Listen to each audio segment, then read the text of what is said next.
안녕하세요.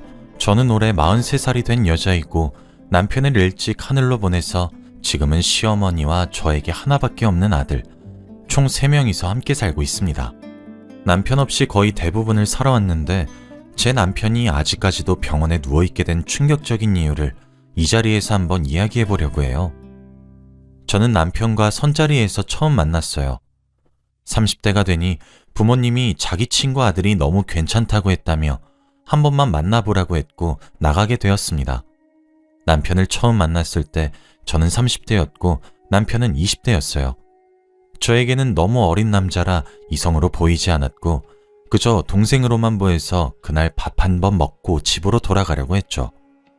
그런데 남편은 그날 저와 식사를 다 끝내고 아주 당차게 저희 한번 진지하게 만나볼까요? 라고 하더군요. 저는 너무 당황해서 네? 그치만 저는 그쪽이 남자로 보이지 않네요. 저희 인연은 여기까지인 것 같아요. 죄송해요. 라며 거절했죠. 하지만 저 딱 3번만 만나봐요.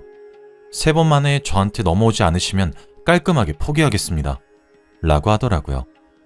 저는 그의 귀여운 말투에 웃음이 새어나왔고 오랜만에 어린 남자라 재미가 있을 것 같기도 해서 재미삼아 3번의 데이트를 하기로 했어요. 그런데 데이트를 하다 보니 정말 다정다감하고 오빠 같은 느낌이 많이 나더라고요. 제가 많이 칠칠 맞아서 음식을 많이 흘리면서 먹는데 화 한 번 내지 않고 닦아주며 괜찮다고 말해주었어요. 정말 셋째 날에는 그 남자에게 푹 빠져서 저희는 결국 연애를 하게 되었습니다. 연애를 하면서 알게 된 게 남자친구의 아버지가 저를 한번 만나보라고 먼저 주선을 하셨다고 해요. 그런데 남자친구는 제가 정말 마음에 들었고 아버지에게 고맙다고 연신 말했다고 합니다. 아무튼 저희는 연애를 꽤 오래 했는데 어쩌다 보니 제가 임신을 한 게 아니겠어요? 저는 30살이 넘은 나이라 노산이라고 할 수 있는데 뜻하지 않게 저희에게 온 선물이라 꼭 이 아이를 낳고 싶었죠. 남자친구도 당연히 좋다고 했는데도 저는 내심 저와 남자친구가 나이 차이가 많이 나서 반대를 할까봐 걱정이 되었죠. 그렇게 남자친구의 집에 정식으로 인사를 드리러 가니 남자친구와 남자친구 아버지가 굉장히 다르게 생긴 거 있죠. 그렇다고 어머니와는 닮았는데 아버지는 아예 남 같았어요. 그래서 저는 현관에 들어서자마자 당황을 하며 했는데 남편의 아버지가 우리가 조금 다르게 생겼죠? 우리 아들을 내가 마음으로 낳아서 그러니 놀라지 말아요. 라고 하셨습니다. 알고 보니 남자친구가 어릴 적에 어머니와 아버지가 재혼을 해서 남자친구와 아버지가 하나도 닮지 않았던 것이었죠. 그래도 남자친구의 아버지는 정말 훈훈하셨고 저를 친절하게 대해주셨습니다. 그치만 남자친구 어머니는 저를 딱히 좋아하시지 않는 눈치였어요. 인사도 받아주시지 않으셨고 한마디의 대화도 없이 식탁에 앉았죠. 아마 하나밖에 없는 아들이 나이 많은 여자에게 장가를 간다고 하니 많이 속상하셨던 것 같아요.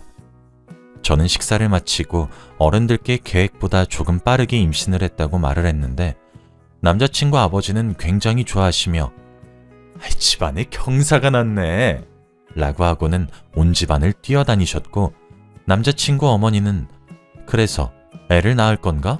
라고 하셨어요. 저는 네, 저 이 아이 정말 잘 키울 자신 있고요. 어머니께 손 한번 벌리지 않을 자신 있습니다. 라고 대답했죠. 그런데 그때 집안을 뛰어다니시던 시아버지가 대놓고 제 품평을 하시는 겁니다. 저는 그런 거에 예민한 편이라 살짝 인상이 찡그러졌는데 그때 남자친구 어머니께서 그래, 애도 가진 마당에서 치울 수도 없고 그냥 결혼하렴 이라고 했어요. 그렇게 저희는 결혼식도 올리지 않은 채로 시댁살이를 하게 되었습니다. 매일 새벽에 일어나서 정말 힘들고 지쳤지만 남편은 늘 저에게 수고했어, 고마워, 조금만 더 힘내줘, 내가 돈 많이 벌어서 얼른 우리 와이프 호강시켜줄게 라고 하며 다독여 주었기 때문에 남편만 바라보면서 이 집에서 나갈 날만 기다리고 있었어요. 남편은 일반 직장인이고 시아버지와 시어머니는 과수원 일을 하시기 때문에 낮에는 항상 과수원에 가 있으세요. 저는 집에서 집안일을 하려고 했지만 시어머니는 저에게 며느라, 너는 과수원 안 나가니? 라고 하며 눈치를 주더군요. 저는 홀몸도 아닌데 과수원에 나가서 자비를 하다 보니 너무 지쳤고 힘이 들었습니다. 그런데 그때 시아버지가 제게 다가와서 며느라 많이 힘들지? 내가 아무리 와이프한테 며느리 홀몸 아니니까 쉬게 하라고 해도 임신한 몸은 자기가 안다고 하는구나. 그러면서 계속 지금 정도면 더 열심히 일할 수 있는데 너가 안 한다고 하더구나. 내가 우리 와이프한테 잘 말해줄게. 지금은 힘드니까 창고에 들어가서 조금 쉬어. 라고 하셨죠. 저는 너무 힘들어서 땀을 뻘뻘 흘리고 있었는데 시아버지께서 저를 생각해서 말해주시니 너무 감사했죠. 그렇게 창고로 들어가서 쉬려고 했는데 시아버지가 저를 따라오더라고요. 저는 창고 가는 길을 안내해 주시려고 저를 따라오시나 싶었지만 도착을 해도 가시지 않더군요. 그러더니 제가 창고에 들어가서 앉으니 문을 닫고 제 옆에 앉으셨습니다. 아버님, 과수원 일 안 하세요? 어머니 하시면 화내실 텐데. 괜찮아. 나도 너무 힘들어서 잠깐만 쉬고 가면 돼. 그러더니 제 옆에 앉으시곤 5분이 흘렀는데도 안 나가시더라고요. 어딘가 이상하게 흘러가는 분위기에 저는 너무 당황해서 자리에서 벌떡 일어났어요. 저는 결국 창고에서 나갔고 집으로 뛰어갔습니다. 그렇게 저녁이 되고 남편이 돌아와서 방으로 부른 후 남편에게 오늘 있었던 일들을 하나도 빠짐없이 다 말했어요. 그랬더니 남편이 뭐? 아버지가? 내가 지금 당장 아버지한테 조심해달라고 말씀드릴게. 라고 하고는 방을 나갔죠. 그렇게 몇 분 후 남편이 아버지와 함께 저희 방으로 돌아왔고 시아버지는 저와 친해지고 싶어서 그랬는데 며느리가 싫어할 줄은 몰랐다며 미안하다고 했습니다. 그렇게 바로 시아버지가 정중하게 저에게 사과를 하시니 제가 조금 예민하게 굴었나 싶더라고요. 그래도 앞으로는 조심하실 거라는 생각에 기분이 나아졌어요. 그리고 다음 날은 폭우가 내려서 과수원 일을 하지 못하게 되었고 남편은 폭우 때문에 출근 시간이 조금 늦춰졌습니다. 저는 아침부터 시어머니와 시장에 가기 위해 나와서 집에는 시아버지와 남편만 있었죠. 시장에 갔다가 집으로 돌아왔는데 저희 집 앞에 구급차가 대기해 있더라고요.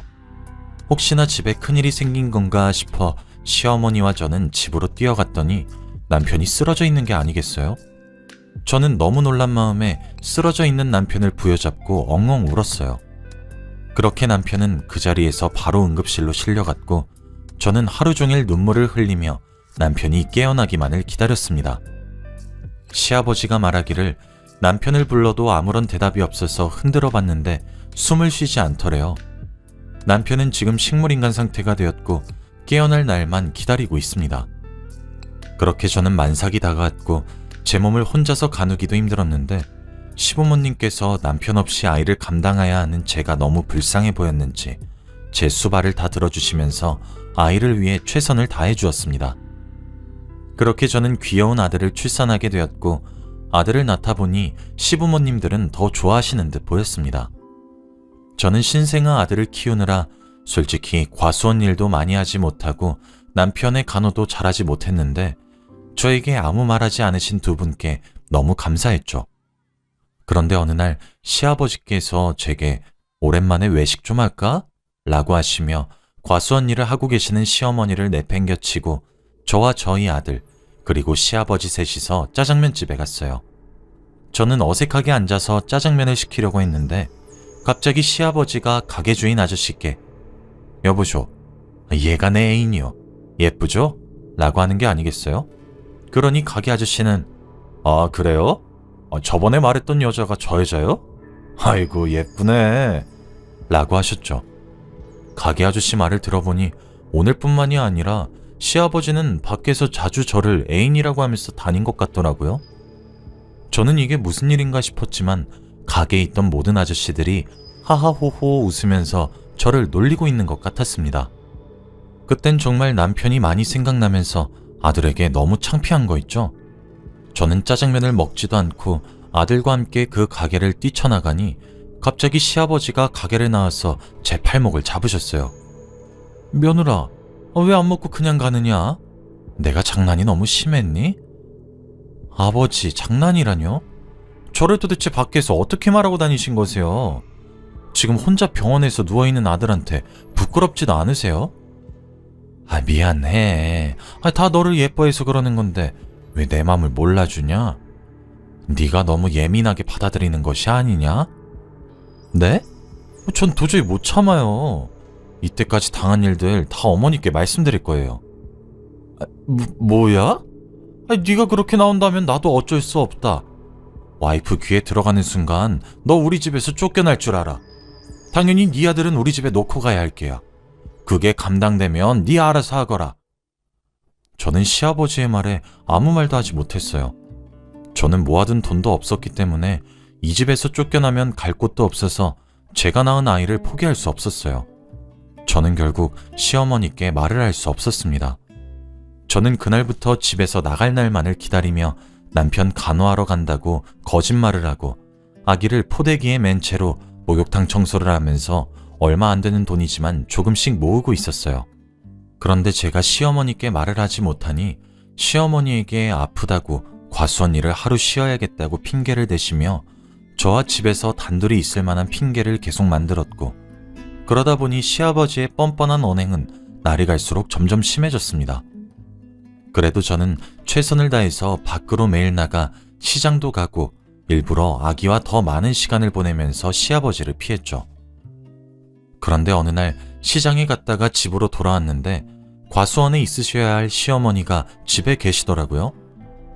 어머니, 왜 이 시간에 여기 계세요? 라고 하니 며느라, 당장 짐 싸라, 빨리! 라고 하셨죠. 저는 처음 보는 어머니의 겁에 질린 모습에 너무 당황스러웠고 얼른 짐을 대충 쌌습니다.